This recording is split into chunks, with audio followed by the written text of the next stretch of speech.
एत्र हासिस। बाढ़ के बाद बची एक आवाज।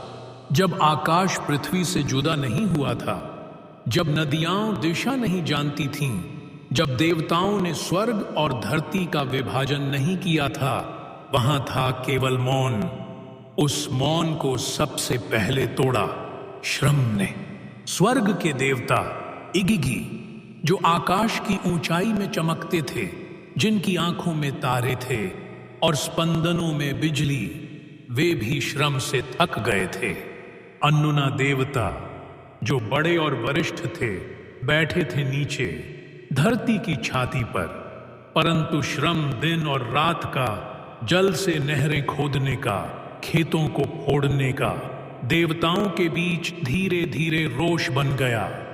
और एक रात चांद अपनी उजास खो बैठा, सूर्य ने पूर्व में विलंब कर दिया। देवता इगिगी एकत्र हुए, अपने औजारों को जला दिया। अब और नहीं, वे चिल्लाए। उनकी चीखों में अनुनय नहीं था, बल्कि विद्रोह था, धधकता हुआ।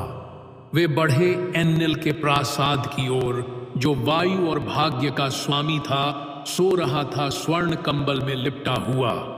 इगिगी बोले, हमें श्रम नहीं चाहिए। हमने नदियों को बहाया, खाइयां खोदी, खेत उपजाऊ बनाए, पशु चरा दिए, पर बदले में क्या मिला? अब तू श्रम कर एन्निल, अब तू हमारी पीठ झुकाकर देख। शब्दों की आग महलों को जलाने लगी। एन्निल उठ बैठा, रोष में, भय में, परंतु वह मौन रहा। वह जानता था यह विद्रोह उचित था। सभा बुलाई गई। आकाश के सबसे गहरे भाग में एया एनकी भी वहां था, जल का देवता, ज्ञान का स्वामी, चुपचाप सुनने वाला। एन्निल बोला, हम देवताओं को श्रम से मुक्त करेंगे, पर उसके लिए किसी को श्रम करना होगा, कोई और, जो हमारी सृष्टि का भाग नहीं। हमें चाहिए एक नया प्राणी। एया की आंखें झपकीं। वह समझ गया, समय बदल रहा था। अब रचना होगी, मिट्टी और रक्त से, पसीने और आत्मा से। यहीं से आरंभ हुआ वह मार्ग, जिसके अंत में मनुष्य खड़ा होगा। आकाश अब शांत नहीं था। विद्रोह हो चुका था, निर्णय लिया जा चुका था। अब जरूरत थी उस हाथ की जो मिट्टी को गूंधे, और उस प्राण की जो उसे चलाए। सभा में एया बोला, मैं बनाऊंगा एक प्राणी जो श्रम करेगा, जो हमारे भार को वहन करेगा। पर वह केवल मिट्टी नहीं होगा, उसे चाहिए प्राण, चेतना, पीड़ा की अनुभूति। और उस क्षण सब ने अपने सिर झुका दिए। एया नीचे उतरा, पृथ्वी की छाती पर, अब्जू की गहराइयों में, जल के भीतर, जहां अंधकार की कोख में छुपा था एक मृत देवता, गेशतुए, बलिदान के लिए चुना गया। एक को मरना होगा ताकि अनगिनत जीव सकें जीना। गेशतुए की गर्दन झुकी, मौन था, स्वीकार कर चुका था भाग्य। और फिर उसके रक्त को मिलाया गया मिट्टी में, उसकी आत्मा को बांधा गया सांस में, उसके हृदय की धड़कनों को डाला गया धमनियों में, और जन्म लिया मानव ने। पहली सांस भरी, मिट्टी हिली, आंखें खुली, उसमें प्रश्न थे, हाथ उठे जैसे कुछ मांगते हों। और उस पहले मानव का नाम था एत्र हासिस।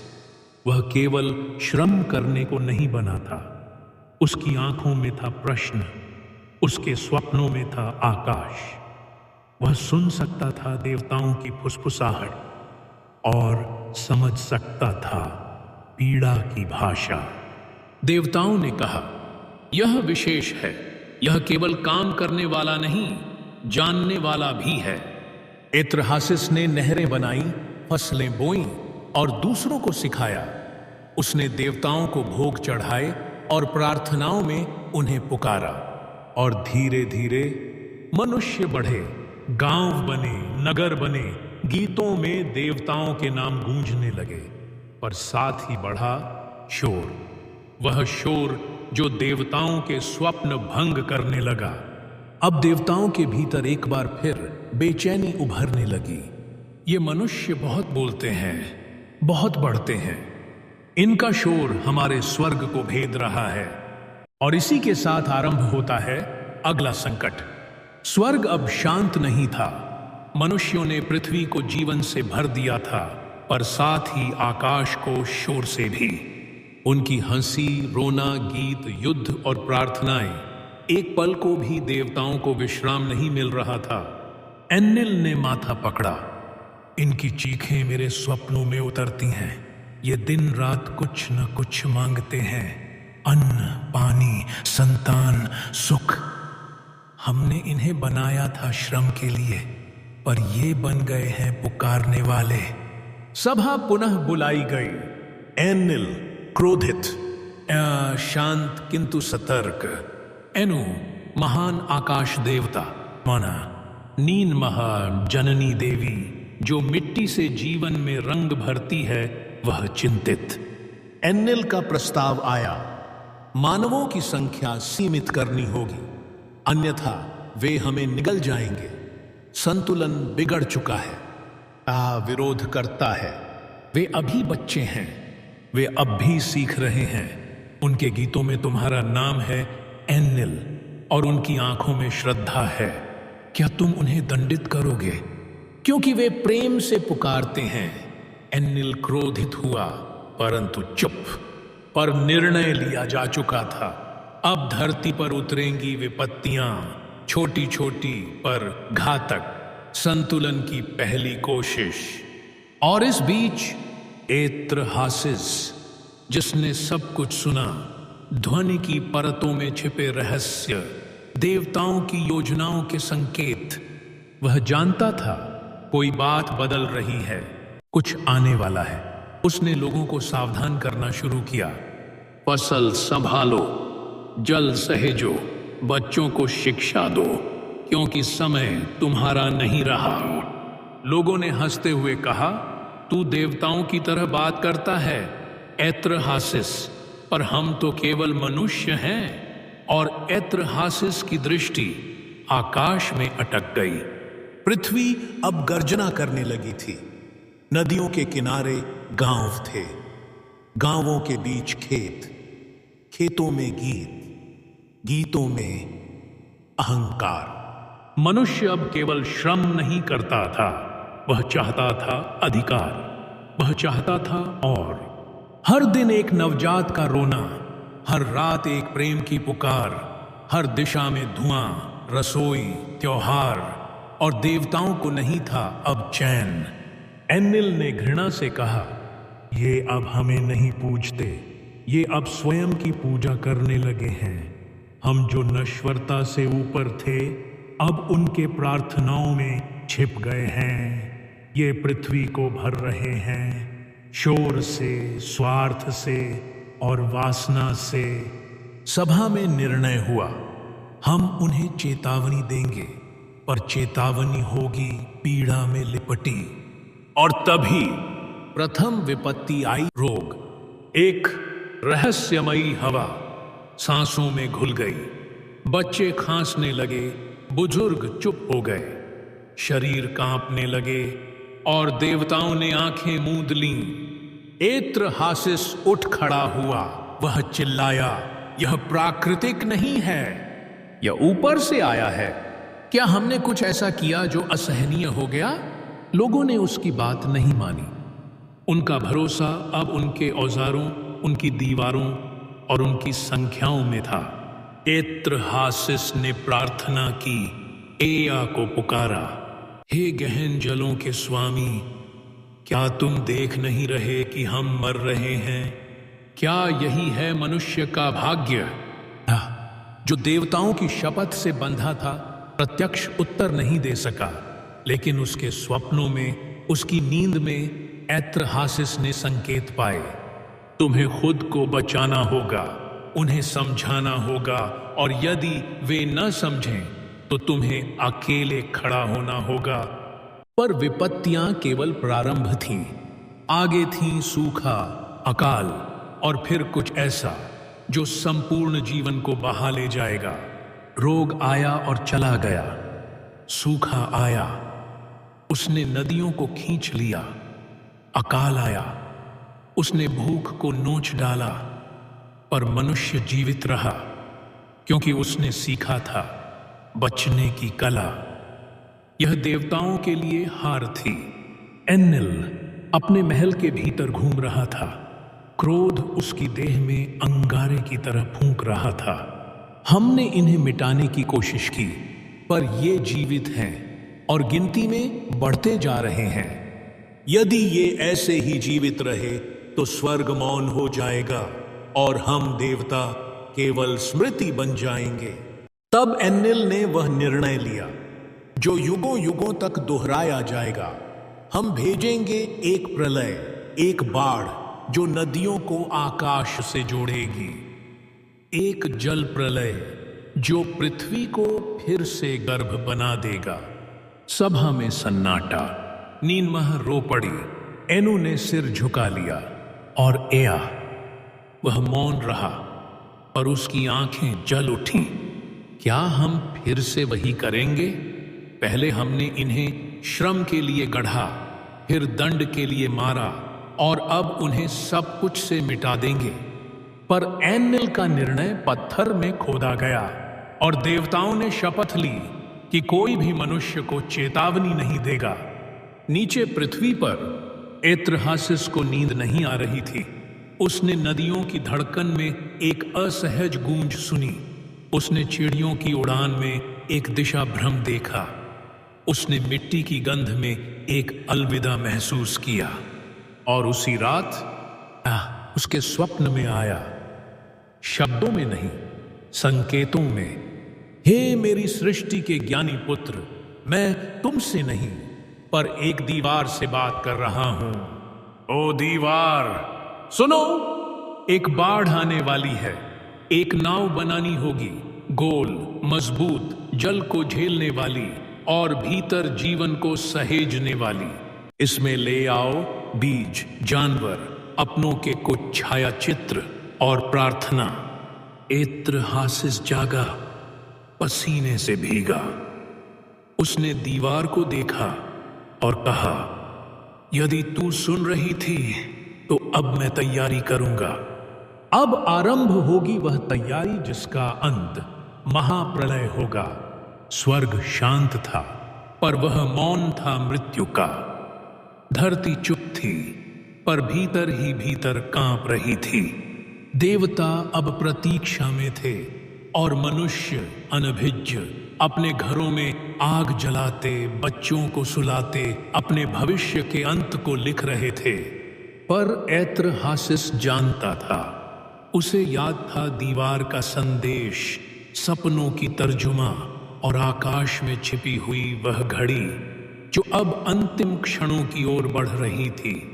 बादल रुक गए, महीनों तक एक बूंद नहीं गिरी। झीलें सिकुड़ गईं, नदियां प्यास से कराहने लगीं। हमने क्या पाप किया है? लोगों ने पूछा। एत्रहासिस ने उत्तर नहीं दिया, क्योंकि उत्तर डर की तरह कांप रहा था। गायों ने दूध देना बंद कर दिया, भेड़ों ने जन्म देना छोड़ दिया, पक्षी उड़ गए जैसे किसी अज्ञात पुकार को सुनकर। धरती के बच्चे हमसे मुंह मोड़ रहे हैं और उस मौन में मनुष्य समझ नहीं सका कि यह प्रकृति नहीं, यह प्रलय का क्रम है। एक रहस्यमयी रोग फैला, तेज, निरंतर और अंधा। कोई पुजारी नहीं बचा, कोई औषधि काम नहीं आई, और जो रो रहे थे वे खुद अगले दिन शांत थे। एत्रहासिस भागा, गांव गांव, नगर नगर। जल सहेजो, नाव बनाओ, देवताओं की इच्छा को समझो। पर लोग अब थक चुके थे।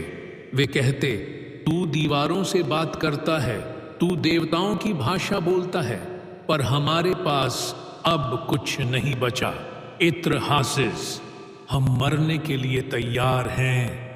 एत्रहासिस ने उनकी आंखों में देखा। और सिर झुका लिया और फिर वह लौट आया उस सूखी भूमि पर जहां वह नाव बना रहा था। एक वृत्ताकार पोत जो किसी मंदिर जैसा लगता था, उसके भीतर वह बीज रख रहा था, अन्न का, जीवन का, प्रेम का। मैं अकेला नहीं हूं, उसने दीवार से कहा। मेरे साथ वह सब होगा जो स्मृति बन सकता है। अब जल की गंध हवा में घुलने लगी थी। देवताओं ने अपने सिंहासन पर बैठकर उस बूंद का इंतजार किया जो पहली बार गिरेगी। आकाश अब भारी हो गया था। बादल स्थिर थे, जैसे किसी संकेत की प्रतीक्षा कर रहे हों। हवा में नमी नहीं, भय था। धरती की हर दरार से एक ही गूंज आ रही थी, कुछ बहुत बड़ा होने वाला है। ऐत्र हासिस नाव के भीतर बैठा। वह अकेला नहीं था, उसके साथ थे कुछ पशु, कुछ बीज, कुछ ग्रंथों के अंश और स्मृतियां। पर उसके साथ सबसे बड़ा था उसका विश्वास। देवता यदि निर्मम हैं तो क्या वे ईश्वर हो सकते हैं? और यदि उनमें करुणा बची है तो क्या वे सुन सकते हैं? और वह पुकारता है। रात्रि के तीसरे प्रहर में एक दीप जलाकर, आकाश की ओर आंखें उठाकर, हे एया, जल के मौन में रहने वाले, क्या तू भी अब चुप रहेगा? हे अन्नू, जो आकाश की रीढ़ है, क्या तू अपनी संतानों को डूबता देखेगा? हे नीनमह मां, जो मिट्टी को जीवन देती हो, क्या तू अपने ही बच्चों की चीत्कार सह सकेगी? उसकी प्रार्थनाएं नदी की लहर की तरह स्वर्ग की दीवारों तक पहुंची। सभा में हलचल हुई। नीनमह रो पड़ी। उसने कहा, मैंने इनको बनाया था, इनकी त्वचा को गूंथा था, इनके दिलों में गर्मी भरी थी, और अब मैं इन्हें मरता नहीं देख सकती। पर एनिल कठोर था। अब बहुत देर हो चुकी है, निर्णय लिया जा चुका है और हम सब उसकी शपथ खा चुके हैं। एया चुप था। उसका मौन सबसे भारी था, क्योंकि वह बांध के दोनों ओर खड़ा था, देवताओं का भी और मनुष्य का भी। उसी रात एक बूंद गिरी, फिर दूसरी, फिर आकाश ने वह स्वर निकाला जो कभी कभी पृथ्वी की आत्मा को चीर देता है।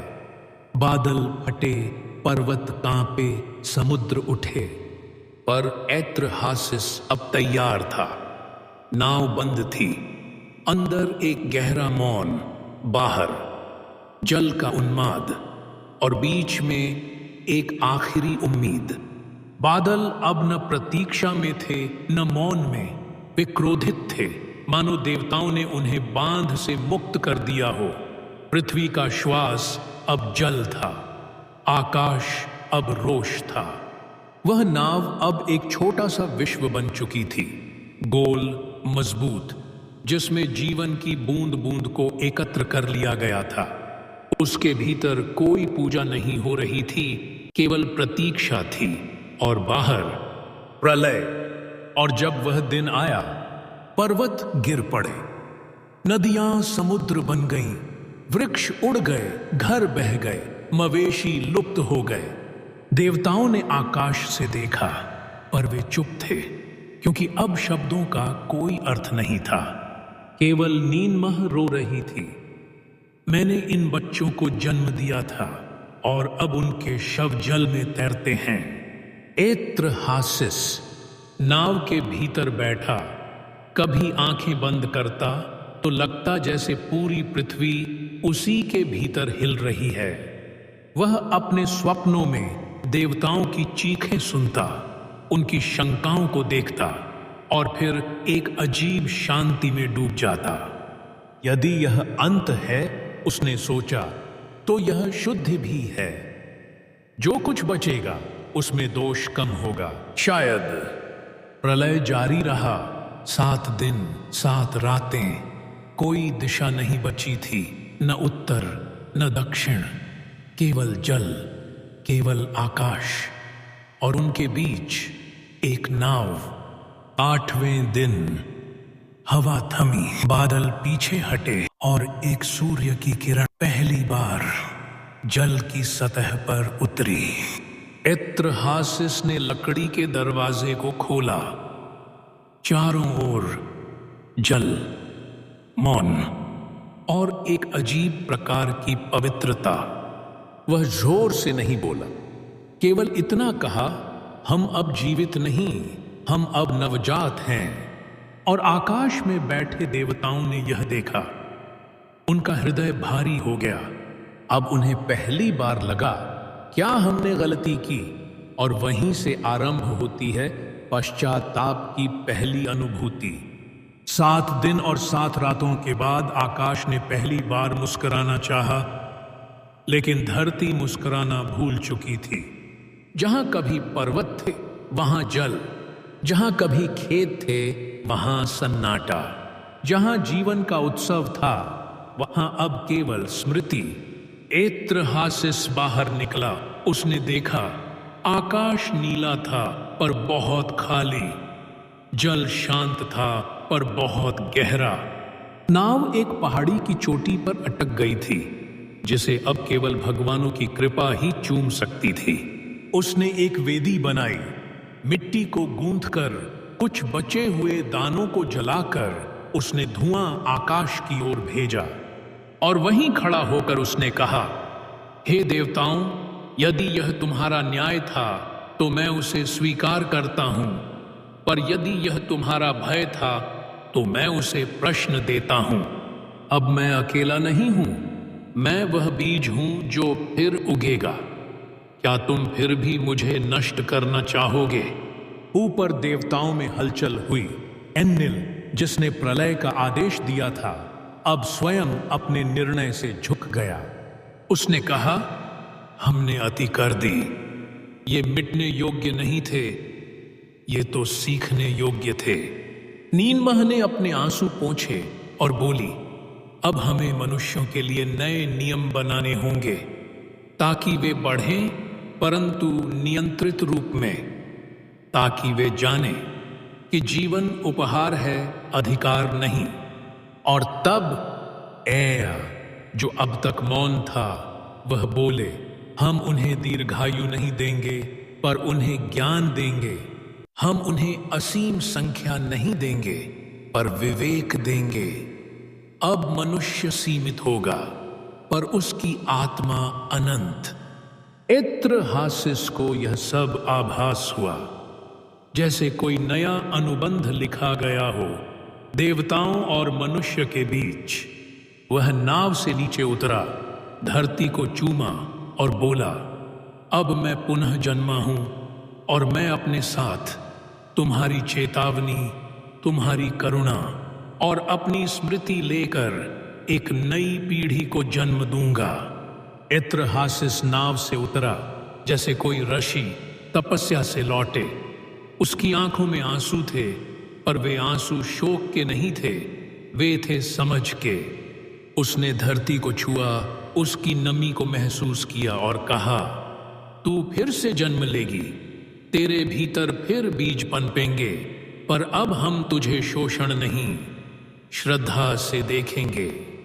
फिर वह लोगों को एकत्र करने लगा। जो नाव में बचे थे उनमें से कुछ स्त्रियां थीं, कुछ वृद्ध, कुछ बच्चे। वे थरथरा रहे थे, न केवल ठंड से बल्कि उस प्रश्न से, अब क्या? इत्रहासिस ने उन्हें देखा जैसे कोई पिता अपने बच्चों को देखे, डरे हुए पर जीवित। अब हम बनाएंगे एक नया नगर, जहां दीवारें रक्षा करेंगी पर बंद नहीं करेंगी, जहां पूजा होगी पर केवल भयवश नहीं, प्रेमवश। ऊपर स्वर्ग में देवता अब दर्शक हो गए थे, नियंता नहीं। वे देख रहे थे कि मनुष्य अब जिम्मेदार बन रहा है। तब या ने मनुष्यों को दिया कला का ज्ञान, लिपि की समझ, गणना की विद्या और सबसे बड़ी बात, समय की चेतना। तुम अब जानोगे कि हर क्षण अमूल्य है और जो नश्वर है वह उतना ही सुंदर है। एत्रहासिस ने ग्रंथों में सब कुछ दर्ज किया, प्रलय की कथा, देवताओं की संवाद और वह नाव जो एक युग को पार कर ले गई थी। उसने कहा, इन ग्रंथों को पीढ़ियों तक पढ़ना, ताकि जब अगली बार अहंकार तुम्हारे भीतर सिर उठाए तो तुम्हें याद रहे कि जल सब कुछ ले जा सकता है। समय बीता, नगर बस गया, खेत हरे हो गए और बच्चों ने फिर से खेलना शुरू किया। लेकिन अब गीतों में भय नहीं था, श्रद्धा थी, भोजन में लालच नहीं था, साझेदारी थी, प्रार्थनाओं में मांग नहीं थी, कृतज्ञता थी। और इसी के साथ समाप्त होती है एत्रहासिस की गाथा, जो केवल एक मनुष्य नहीं था, वह एक सेतु था देवताओं और मानवता के बीच। और वह हमें यह सिखा गया, मनुष्य होना एक उत्तरदायित्व है, एक अवसर भी। और जब हम विनम्रता से चलना सीख लेते हैं तो स्वयं देवता भी हमें सुनने लगते हैं। अगर आपको यह कहानी, जो कि बहुत पुरानी और सच्ची है, अच्छी लगी तो वीडियो को लाइक और चैनल को सब्सक्राइब जरूर करें। मेरे इस मेहनत के लिए अगर कुछ दान कर सकते हो तो अवश्य करें। ये मेरा QR कोड है, इसमें आप अपने मन से कुछ भी पैसे दान कर सकते हैं। आपका बहुत बहुत धन्यवाद।